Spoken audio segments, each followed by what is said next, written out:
হে everyone, আসসালামু আলাইকুম। কি অবস্থা সবার? খালামণির বাসায় ঘোরাঘুরির একদম লাস্ট পার্ট নিয়ে চলে এসেছি আজকে।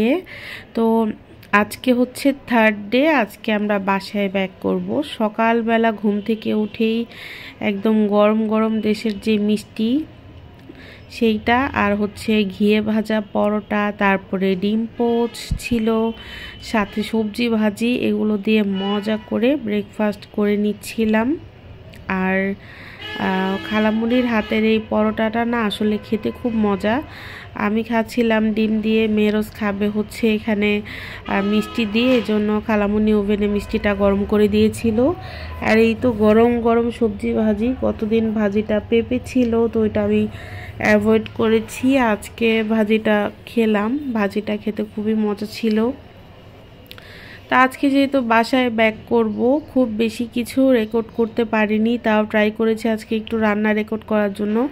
এখানে খালামণি কলই শাক ভাজি করছিল, গ্রাম থেকে যে কলই শাকটা আনা হয়েছিল গতদিন। আম্মু খালামণি বসে বসে সব রাতে এগুলো বেছে নিয়েছিল। তারপরে গাছ থেকে পেড়ে আনা যে সিম, সেই সিম দিয়ে হচ্ছে আজকে আমার জন্য মাছ রান্না করবে। আমি বলেছিলাম যে গাছের সিম দিয়ে মাছ খাবো। এখানে বড় বড় চিংড়ি মাছ ভুনা করা হয়েছে, আর এদিকে কিন্তু গাছের সিম আর আলু দিয়ে একদম হাতে মেখে পোয়া আর হচ্ছে বাইলা মাছ এটা রান্না হচ্ছিল। এখানে কোরাল মাছ টমেটো দিয়ে রান্না করা হয়েছে আর কি, ভেজে টমেটো দিয়ে রান্না করছে।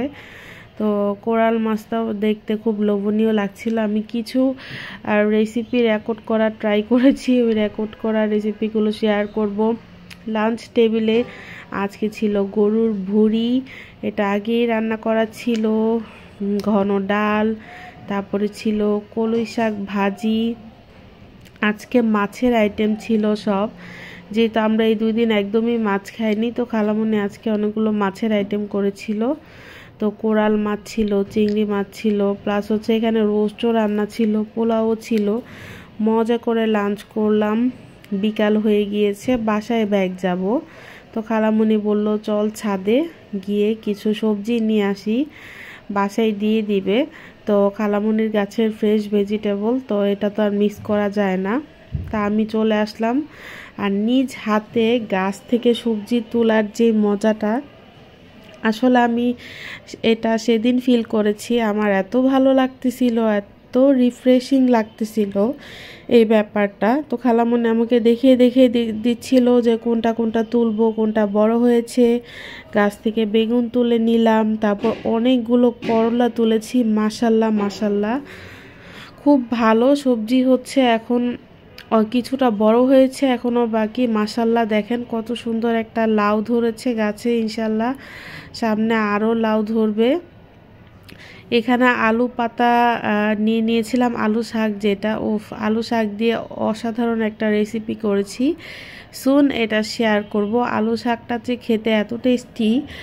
এরপরে এখানে কুমড়ো পাতা, তারপরে হচ্ছে লাউ পাতা, কাঁচা টমেটো, তারপর গাছ থেকে কোটা দিয়ে শিম পাড়তেছিল খালামণি। শিম একদমই বড় হয়নি, কয়েকটা ছিল, তো সেগুলোই দিয়ে দিচ্ছিল। আর এখানে একটা পেঁপে ধরেছে, মাশাল্লাহ সামনে আর হবে। এই যে নিজ হাতে গাছ থেকে শিম পাড়তেছিলাম, এটার অনুভূতিটাই অন্যরকম। আর এই গাছ থেকে পাড়া শিম এগুলো দিয়ে কি কি রান্না করেছি এই ভিডিও কিন্তু অবশ্যই শেয়ার করব।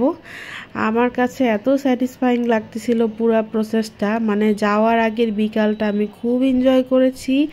নিজ হাতে ফ্রেশ সবজি পাড়তেছিলাম, আর প্রত্যেকটা ভেজিটেবল না খেলেও আমি এটা খুব মজা করে খেয়েছি। আর কিছু রেকর্ড করতে পারিনি, অনেক রাশে ছিলাম, অনেক ঘন্টা জ্যাম পেরিয়ে বাসায় চলে আসছি। খালামণিকে অসংখ্য ধন্যবাদ, আমার পছন্দের কথা মাথায় রেখে অনেক কষ্ট করে মজার মজার রান্না করে খাওয়িয়েছে, অনেক আদর যত্ন করেছে। প্রায় 3-4 বছর পর খালামণির বাসায় গেলাম, জানি না আবার কবে সময় হবে। তো সবাই আমার খালামণির জন্য দোয়া করবেন, আমার ফ্যামিলির জন্য দোয়া করবেন। খুব ভালো একটা সময় পার করেছি।